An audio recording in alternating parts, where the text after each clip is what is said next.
Hello everyone. अभी बीच में एक न्यूज़ बहुत चल रही है, बहुत ज़्यादा ट्रेंडिंग चल रही है। मेरे भी स्टूडेंट्स ने मुझे इस बारे में पूछा कि सर हमारी जो वर्किंग आवर्स है, एक्चुअली वर्किंग आवर्स कितने होते हैं अगर हम कहीं पे नौकरी करते हैं, चाहे वो सरकारी नौकरी रहे, चाहे वो प्राइवेट नौकरी रहे। तो मैंने उन्हें बताया कि इंटरनेशनल लेबर ऑर्गेनाइजेशन है, वो ये कहता है कि 6 डेज अ वीक, हफ्ते में 7 दिन होते हैं, उसमें से आपको 6 दिन ही काम करना है। और 6 दिन में आपको 8 घंटे काम करने हैं, 8 घंटे के ऊपर आपको काम नहीं करना है।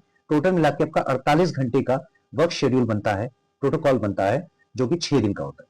और संडे या किसी भी दिन, वीक डेज, कोई भी दिन जब आपकी जो छुट्टी होती है, जैसे पुलिस वाले होते हैं, ठीक है, सरकारी विभाग होता है, रेलवेज होता है, इसमें सबको संडे को छुट्टी नहीं देते, किसी को संडे को देते, किसी को मंडे को देते, पर देते जरूर है। अब हाल ही में एक स्टेटमेंट आया हुआ है, एक एमडी, दो हमारे बहुत माने हुए लोग हैं, बहुत बुद्धिजीवी लोग हैं। एक एलएनटी है, लार्सन एंड टूब्रो, अब इसका नाम चेंज हुआ है। लार्सन एंड टूब्रो के जो मैनेजिंग डायरेक्टर है एस एन सुब्रमण्यन, और इन्फोसिस के हैं एन आर नारायण मूर्ति। मैं नारायण मूर्ति जी की तारीफ करूंगा क्योंकि उन्होंने बहुत नीचे के लेवल से उठा है। उन्होंने एक इन्फोसिस की एक बेहतरीन कंपनी स्टैब्लिश की जो इंडिया की पहचान है, और वर्ल्ड वाइड माना जाता है इन्फोसिस को उसके सॉफ्टवेयर डेवलपमेंट और टेस्टिंग के लिए। L is a big big company, बहुत बड़ी कंपनी है एल। और अगर हम एल की बात करें तो एल उन कंपनियों में से है जो कंपनी हिंदुस्तान में मैक्सिमम, सबसे ज्यादा जितने कंस्ट्रक्शन हुए हैं वो एल ने करवाया है। लेटेस्ट एग्जांपल है मुंबई का अटल ब्रिज। और उसके अलावा आप सरदार वल्लभ भाई पटेल जी की जो मूर्ति देखते हैं वो भी एल के द्वारा की गई है। तो यहाँ पे एक शॉकिंग चीज ये आती है कि एल के सुब्रमण्यन जी बोलते हैं कि आप संडे को घर में आराम क्यों करते हो, कितने देर आप अपनी बीवी को देखोगे और कितने देर आपकी बीवी देखेगी। वो उन्होंने एक्चुअली देखो वाली बात नहीं बोला, उन्होंने स्टेयरिंग वर्ड यूज किया, घूरोगे। देखिए, कोई भी इंसान लगातार काम नहीं कर सकता, उसको हफ्ते में एक दिन आराम चाहिए। उसके पीछे एक लॉजिक है। हमारा शरीर जो होता है, हमारी जो सेल्स होती है, उसको एक प्रॉपर रेस्ट टाइम चाहिए। जैसे रात के समय आप सोते हैं या कभी भी आप सोते हैं तो आप एक 8 घंटा या 6 घंटे की मिनिमम नींद लेते हैं। अगर ये नींद नहीं होती है तो आपके मस्तिष्क पे स्ट्रेस यानी दबाव बढ़ता है। ये दबाव आपको एक हार्ट अटैक देता है। ये फाइंड आउट किया गया है कि हिंदुस्तान में मैक्सिमम वर्किंग क्लास का जो बंदा है वो बूढ़ा होते होते हार्ट पेशेंट बनी जाता है। हार्ट पेशेंट्स की क्वांटिटी सबसे ज्यादा है और वो वर्किंग क्लास में देखा जाता है। अब एस एन सुब्रमण्यन और एन आर नारायण मूर्ति जी ने तो ये तक कहा कि मैंने 90-90 घंटे काम किया हफ्ते में। और एस एन सुब्रमण्यम बोलते हैं मैं तो संडे के दिन भी आके काम करना चाहता हूँ, मैं अपने एम्प्लॉयज को संडे के दिन छुट्टी नहीं देना चाहता हूँ।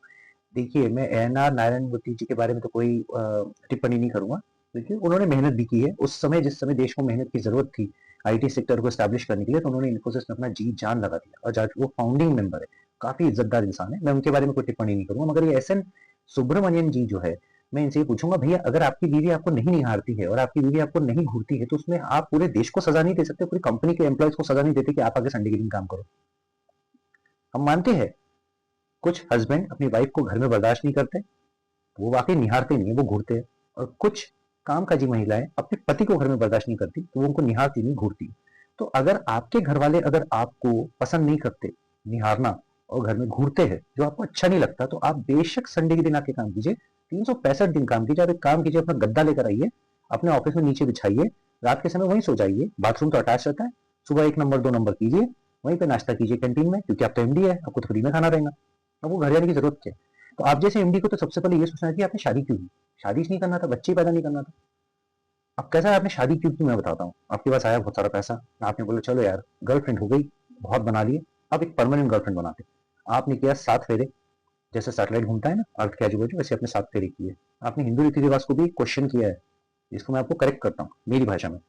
उसके बाद आपने क्या किया, शादी कर लिया। फिर आपने कुश्ती लड़ी अपनी बीवी के साथ, आपने सुहाग रात को फ्री स्टाइल चैंपियनशिप लड़ी, और आपके हो गए बच्चे।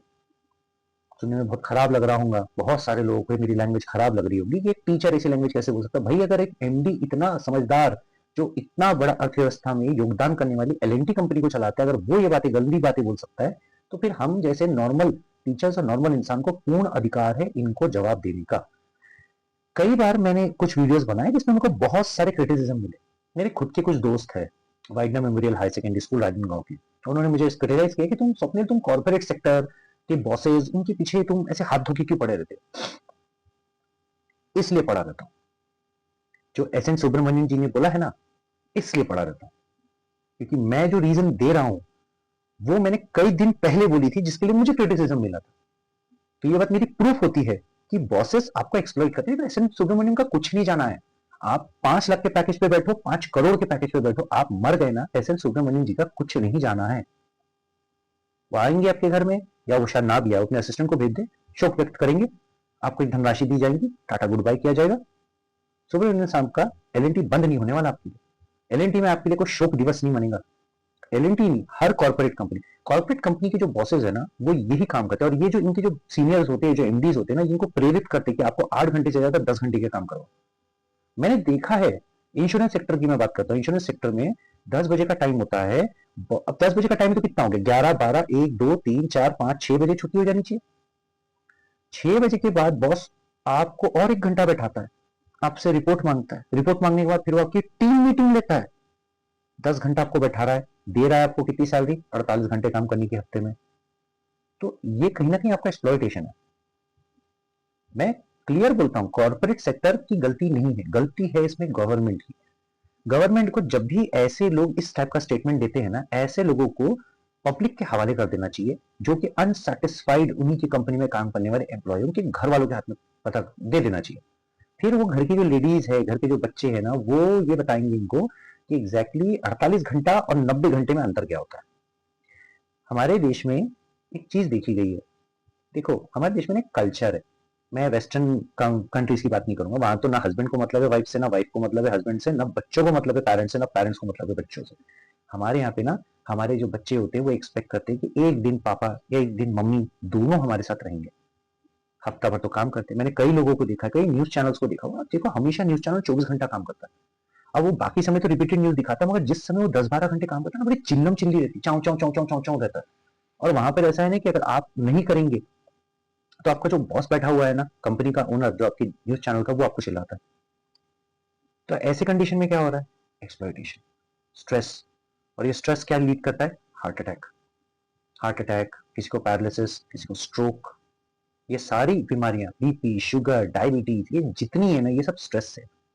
इसलिए मैं कॉर्पोरेट सेक्टर से कुछ चीजों में चिढ़ता हूं। मैं बाकी कॉर्पोरेट सेक्टर की तारीफ करता हूं, कॉर्पोरेट सेक्टर हमारी जीडीपी में बहुत मदद करता है, मगर कॉर्पोरेट सेक्टर की एक बहुत गलत आदत है कि कॉर्पोरेट सेक्टर अपने आप को, हम साधारण हिंदी में इसको बोलते हैं, 1.5 शाना समझना, और उनके बॉसेस अपने आप को ना 2.5 शाना समझते हैं। तो ये इस तरीके के स्टेटमेंट्स देते हैं। एनआर नारायणमूर्ति ने ये नहीं बोले कि संडे के दिन काम करो, उन्होंने ये बोले कि मैंने मेरे समय बहुत मेहनत की, मैंने 80 से 90 घंटे भी काम किए। उन्होंने ये नहीं बोला कि आप काम करो, उन्होंने बोला आपकी इच्छा, करना है तो करो, नहीं करना है तो कोई बात नहीं, 6 दिन आप अच्छे से करो, पूरी ईमानदारी दो, अपना प्रोडक्टिविटी दो, कंपनी को भी फायदा दो, खुद भी फायदा कमाओ, सैलरी लो, घर में परिवार के साथ सुखी हो। हमारे इंडिया में एक कल्चर है जिसको हम लोग बोलते हैं, नॉर्म्स कल्चर होता है। वो नॉर्म्स कल्चर ये होता है कि हमारे यहाँ ना फैमिली को एक ऑर्गेनाइजेशन माना जाता है, और हमारी फैमिली के ऑर्गेनाइजेशन का जो हेड होता है ना, उसका ये काम बनता है कि हफ्ते में एक दिन अपनी फैमिली की भी मीटिंग ले, जिसको हम लोग बोलते हैं रेस्ट टाइम, अपनी फैमिली के साथ बिताने वाला समय। पूरा हफ्ता बच्चों ने क्या पढ़ा, बच्चों का समय कैसा गया, मिसेज से बैठ के बात करना, अपने माता पिता से बैठ के बात करना, अपने सास ससुर से बैठ के बात करना, थोड़ा बहुत हंसी मजाक करना, कुछ अच्छा खाना बना के खाना, परिवार के साथ 2 निवाला खाना, जिसके लिए आप करोड़ों का पैकेज कमा रहे हैं, अगर आप उसके साथ परिवार में बैठ करके एक रोटी ना खा सके ना, तो धिक्कार है। और अगर आप अपने बच्चों को ये पाते हैं कि जब आप रात को लौट कर आते हैं तो वो सो जाते हैं, और जब आप सुबह तक सोते रहते हैं, और जब उठते हैं तो बच्चे स्कूल चले जाते हैं, तो आपने उनका बचपन नहीं जिया। मेरे फादर मेरे को हमेशा एक बात बोलते हैं, पैसा उतना कमाओ जितनी आपकी जरूरत है, उसमें 5 चीजें होनी चाहिए। पहला, आपकी किसी की उधारी नहीं होनी चाहिए। दूसरा, आपको किसी से मांगने की जरूरत नहीं पड़नी चाहिए। तीसरा, आप किसी के सामने ये कभी मत रोना रोना कि आपका परिवार को आप पाल नहीं पा रहे, यानी आप पालने में सक्षम होना चाहिए। चौथी चीज, अगर कोई बीमारी आती है तो आपको किसी रिश्तेदार के सामने या दोस्त यार के सामने पैसे के लिए हाथ ना फैलाना पड़े। और पांचवा और मेन चीज, सबसे बड़ा फैक्टर होता है, वो है फैमिली को अपने जाने के बाद कुछ छोड़ के जाना, जिससे अपनी फैमिली किसी से पैसा ना मांगेगा। और जो हमारा स्टैंडर्ड था लिविंग का, वो लिविंग स्टैंडर्ड वैसी है। तो एस एन सुब्रमण्यम जी और एन आर नारायण मूर्ति जी को थोड़ा सा बोलने के पहले सोचना चाहिए, और गवर्नमेंट ऑफ इंडिया जो भी पावर में बैठी है, उसको भी ये बात उनको बतानी चाहिए कि इंटरनेशनल लेबर ऑर्गेनाइजेशन के कुछ नियम है, और वो नियम के तहत ये इस प्रकार का एक्सप्लॉयटेशन, ओवर वर्कलोड का, ओवर वर्क टाइम्स का नहीं कर सकते। इससे आपकी जो प्रोडक्टिविटी है, बेशक कुछ दिन बढ़ेगी, कुछ दिन के बाद आपकी प्रोडक्टिविटी बेहद डिक्लाइन जाएंगी, क्योंकि हर व्यक्ति बीमार रहेगा, लैटेंसी आ जाएंगी आपके और आपके एम्प्लॉयज के बीच में work function. With this thought मैंने आपको समझाया कि लेटेस्ट क्या चल रहा है। इसके अलावा भी कुछ चीज आती है तो बताऊंगा। मैं जानता हूँ फिर से बहुत सारे लोग मेरे को क्रिटिसाइज करेंगे कि ये फिर से नायडू सर जो है उन्होंने कॉर्पोरेट सेक्टर को टारगेट किया है। भाई टारगेट नहीं किया, तुम्हारे बॉसेस ने मेरे को टारगेट करवाया। तुम जब जब अपनी रेंज क्रॉस करोगे और जब जब तुम इंटरवीन करोगे एक नॉर्मल मेरे जैसे इंसान या मेरे जैसे लाखों लोगों के लिए जिंदगी में जो कहीं ना कहीं जॉब करते हैं, बिजनेस करते हैं, और ये तुम अपनी आइडियोलॉजी थोपोगे, तो याद रखना मैं वो पहला बंदा हूं जो रिशालिएट करूंगा। और भाई मैं क्या करता हूं, मैं सीधा सीधा एयर स्ट्राइक करता हूं और मिसाइल स्ट्राइक करता हूं। मैं आपके सैटेलाइट उड़ा दूंगा, चाहे कितने भी बड़े कॉर्पोरेट सेक्टर के कितने भी बड़े बॉस रहे। मैं क्लियर कट बात करता हूँ। मैं एजुकेशन जर्नलिज्म इसलिए चलाता हूँ कि लोगों को समझ में आए, और लोग मैक्सिमम लोग जो है उनको समझ में ही नहीं आता है। वो कारण उसके पीछे ये रहता है कि मेरी जो सोच है वो सोच वहां से शुरू होती है जहां से सबकी सोच खत्म होती है। तो मेरा ये मानना है कि हर इंसान को अपनी सोच का स्टैंडर्ड, अपना दायरा बढ़ाना पड़ता है। कुछ लोग मेरे को ये भी बोलते हैं कि आप नायडू सर आप साइको हो, आपको फिफ्थ या सिक्स डायमेंशन में रहते हो। चलेगा बॉस, एटलीस्ट आज के लोगों के साथ उनके डायमेंशन में रहकर अपनी मानसिकता को पल्यूट करने के बजाय बेहतर है मैं शिव जी के साथ सिक्स या एट या टेंथ या 26 डायमेंशन में शिव जी के साथ बैठू, वो ज्यादा अच्छा है। तो अपने परिवार की कदर कीजिए, और अगर इस प्रकार के स्टेटमेंट्स आते हैं तो इस स्टेटमेंट्स का जरूर विरोध कीजिए। मेरे तरफ से ये 100% विरोध है कि आपको 48 घंटे के ऊपर काम नहीं कराना चाहिए, क्योंकि शरीर नाम की कोई चीज होती है। कमाने वाला व्यक्ति आपका बंधवा मजदूर नहीं है। कमाने वाले व्यक्ति की भी खुद की पारिवारिक जिम्मेदारियां और उसके साथ बिताना समय उसका एक ह्यूमन राइट के तहत और बेसिक अधिकार है। हर हर महादेव।